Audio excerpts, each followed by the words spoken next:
Bonjour Béatrice Brugère. Bonjour. Merci d'être avec nous. C'est votre grande interview CNews Europe 1. Vous êtes donc magistrate, vous êtes secrétaire générale du syndicat Unité Magistrats FO. Dans quelques heures, les obsèques de la jeune Philippine, 19 ans, seront célébrées à la cathédrale Saint-Louis de Versailles. Le meurtre de cette jeune fille secoue toute la France. Elle a été tuée par un Marocain de 22 ans sous OQTF, libéré du centre de rétention administrative au début du mois par un juge des libertés de la détention. Quelle est la responsabilité de la justice et de ce juge dans ce drame ?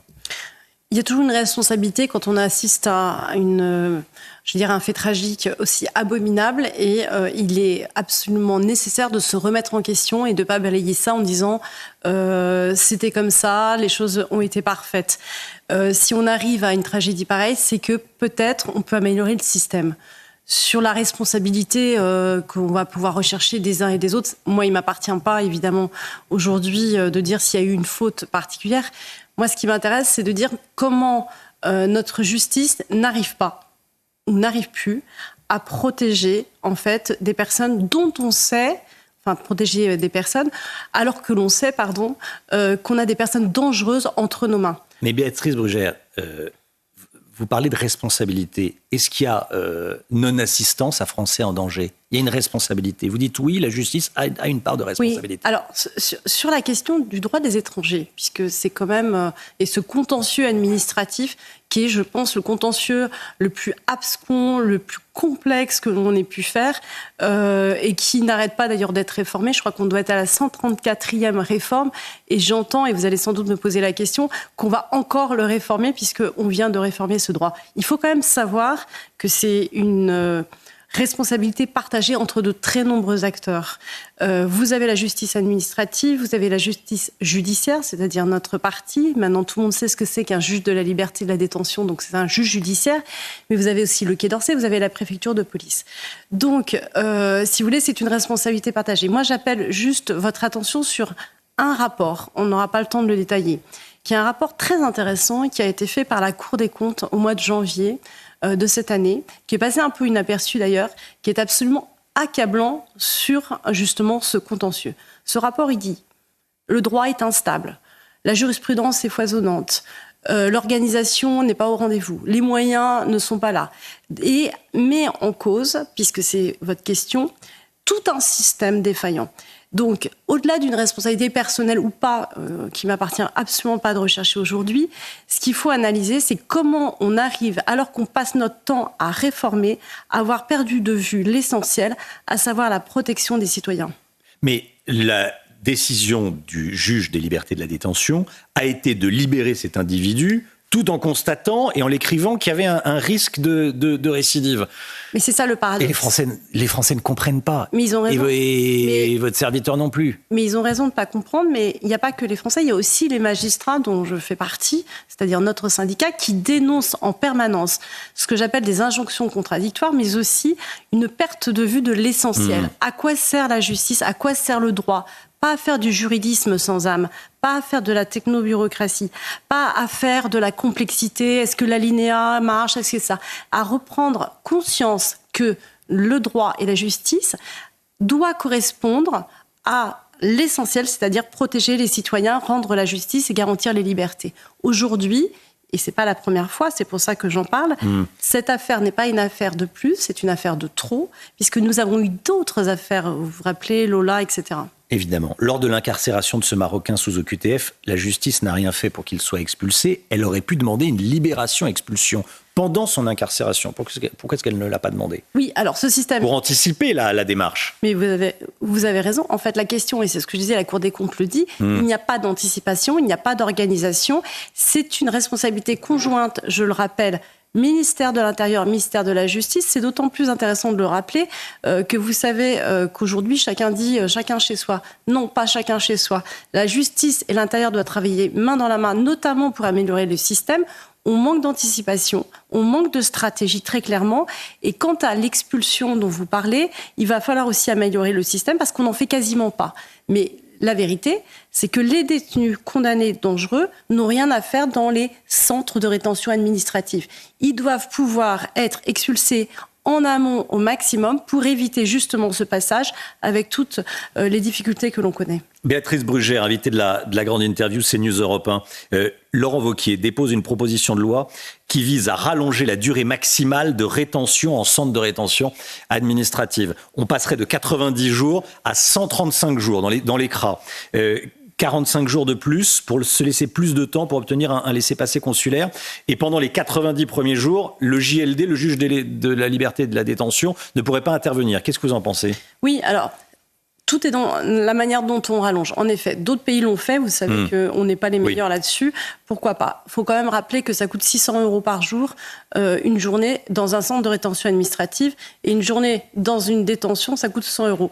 Donc, le mieux, c'est déjà qu'on ne soit pas dans un centre de rétention administrative, comme on vient de le dire avant, et qu'on anticipe. Mais rallonger, pourquoi pas ? Si on donne les possibilités au juge de la liberté et de la détention de prolonger sur des critères qui ne soient pas absurdes. Or, les critères aujourd'hui, puisqu'on l'a vu sur la dernière prolongation, parce que du coup, moi aussi, je suis allée re-regarder les textes, ne permettent quasiment pas, alors qu'on a quelqu'un de dangereux, si il n'a pas, commis de troubles à l'ordre public dans les 15 jours, on ne peut pas le prolonger. Donc ça, c'est pas possible. Il faut arrêter de nous saisir tout le temps. Donc si on prolonge et qu'on nous saisit tout le temps sans nous donner les moyens réels de pouvoir prolonger, ça sert à rien. Jordan Bardella, lui, propose le retour de la double peine. Ça a été formulé ainsi par Éric Ciotti, la prison puis l'avion. Est-ce que c'est pas à cette formule, j'allais dire, simple, à laquelle il faut aller ? Alors la prison plus l'avion, c'est déjà possible en vrai. C'est ce qu'on disait tout à l'heure. C'est-à-dire que si la préfecture de police travaille main dans la main avec la justice, anticipe, prend un arrêté d'expulsion dans les 48 heures à la sortie, c'est possible, je le dis.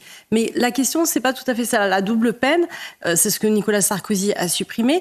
L'expression est malheureuse. Ce n'est pas une double peine. Tout le monde dit c'est une double peine. Non, c'est une efficacité de la sanction qui permet en effet de mettre, à distance tout de suite quelqu'un qui n'a rien à faire sur notre territoire. Donc oui, voyons comment le remettre en place. Le syndicat de la magistrature, un autre syndicat de magistrats que le vôtre, qui est classé à l'extrême gauche, dénonce le traitement médiatique du meurtre de Philippine et dénonce, je cite, une surenchère xénophobe. Qu'est-ce que vous en pensez et quelle était votre réaction quand vous avez entendu ça ?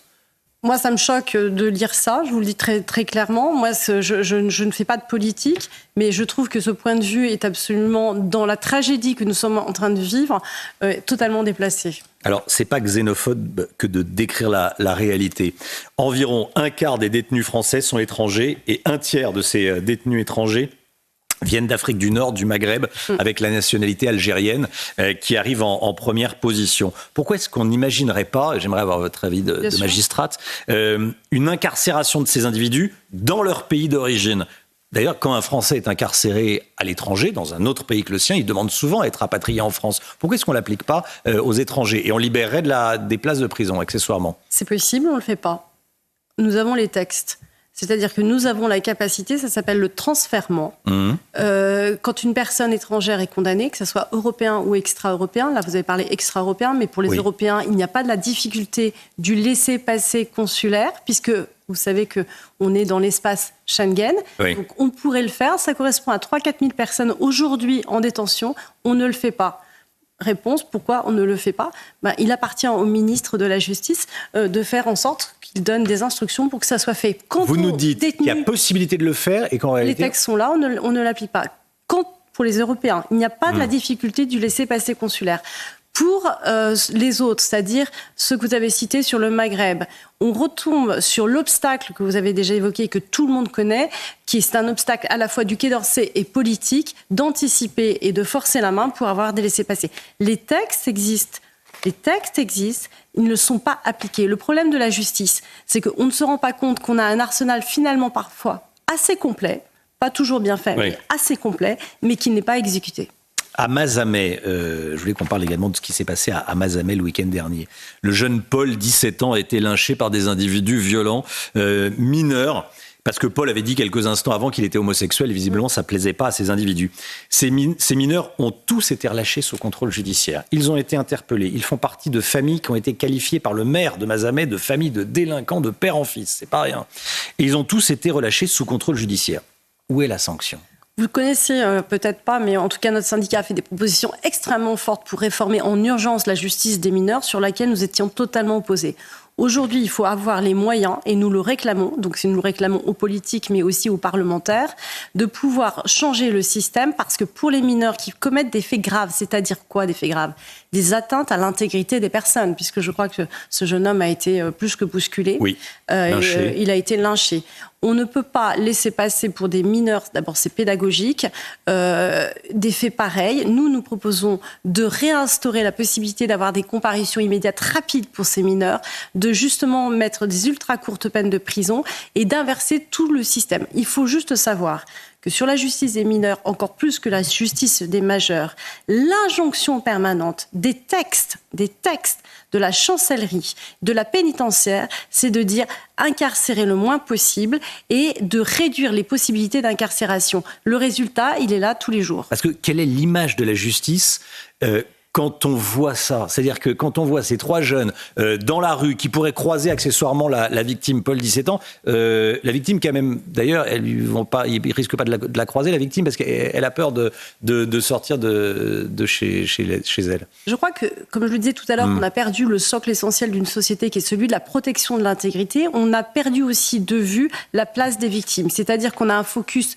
permanent sur le délinquant, sur lequel on regarde comment... Dans ce cas précis, on privilégie les délinquants. Exactement. Donc la victime doit retrouver sa place, toute sa place, rien que sa place. Et sur cette histoire, justement, de détention, la problématique, c'est qu'on dit à chaque fois, la justice est laxiste. Vous le savez, puisque c'est la première chose. Mais moi, je dis, les juges ne sont pas laxistes, on leur demande de l'être. C'est pas tout à fait la même chose. Est-ce qu'il faut instaurer des peines planchées, des peines minimum ? Oui, bien sûr, pourquoi pas. Tout est envisageable. Il n'y a pas, si vous voulez, de tabou sur la question des peines. On doit pouvoir trouver des... Ce qui est intéressant... Il n'y a peut-être pas de tabou, mais... En tout cas, il n'y en a pas pour moi. Il n'y en a pas pour vous, oui, voilà. Oui. C'est que ce qui est intéressant... Parce que pour certains, il y en a. Ce qui est intéressant dans les peines planchées, c'est 3 choses. 1, la progressivité. Vous êtes déjà récidiviste, il est normal que vous soyez puni davantage. 2, la certitude d'une peine, c'est-à-dire éviter l'aléa. 3, la lisibilité aussi pour celui qui commet, il sait qu'il encourt quelque chose et peut-être que là, il y a une prévention. Donc oui, moi je suis plus sur des peines minimales, qui sont des peines sur lesquelles on ne pourrait pas descendre, ce qui existait d'ailleurs avant 1994, mais pourquoi pas aussi des peines planchées. On a dit que ça n'avait pas marché, c'est pas tout à fait vrai. Les peines planchées ont marché, contrairement à ce que l'on dit, peut-être pas autant que l'on veut, mais elles ont marché. Vous réclamez un choc de simplification en réalité de la justice. Comment le mettre en place? Qu'est-ce que ça veut dire? Ça veut dire que en France, on punit mal et trop tard? Bien sûr. En fait, on a une procédure qui est devenue impossible à gérer. On a trop de possibilités de recours, d'appels en permanence qui sont inutiles. On a trop de possibilités de failles dans la procédure qui font tomber des procédures. D'ailleurs, aujourd'hui, plus personne ne veut faire de la procédure pénale. La police judiciaire ne veut plus en faire. Et l'on voit tous les jours, et les magistrats aussi, une espèce de techno-bureaucratie législative, en fait normative, qui fait qu'on perd du temps sur l'essentiel. Et donc, il faut simplifier. Tout le monde le demande. Nous le demandons. Nous avons fait des propositions. Nous attendons. Nous n'avons encore rien vu venir. Le service de la statistique de la chancellerie, Béatrice Brugère, a révélé cette semaine que plus de 40% des peines de prison ferme étaient aménagées ou converties avant incarcération. Donc, en gros, les personnes n'allaient pas en prison. Tout à fait. Quel est le sens d'une peine de prison aujourd'hui, quand un magistrat condamne quelqu'un de la peine de prison ferme ? En fait, on a mis en place aujourd'hui, depuis des années, et là on arrive au bout, je crois, du système, ce que d'ailleurs le ministre de l'Intérieur a plus ou moins dit, une forme de droit à l'inexécution. En fait, c'est une forme de droit à l'inexécution de la peine prononcée telle qu'elle. C'est ça la vérité. C'est-à-dire que on prononce, je vais faire très simple, oui, à peu près 20% de peine de prison. Je suis allée regarder les statistiques, 22% exactement, sur toutes les peines prononcées. 1 sur 5, d'accord ? Sur ces 22% de peines de prison, 40% sont immédiatement transformés, convertis ou aménagés à l'audience. C'est-à-dire qu'on vous donne une peine, immédiatement c'est converti. Et c'est 40%, mais 89% des peines pourraient être aménagées. Donc on a bien mis en place un système qui fait que la peine de prison, qui est rare, 1 sur 5, soit immédiatement transformé. Donc tout le système de l'application des peines, en fait, détricote, déconstruit en permanence les peines. Et c'est ça qu'il va falloir changer. Et c'est ça qu'il va falloir peut-être modifié. Merci beaucoup Béatrice Brugère, invitée de la grande interview CNews Europe 1, secrétaire générale du syndicat Unité Magistrats FO. Merci à vous, bonne journée. Merci.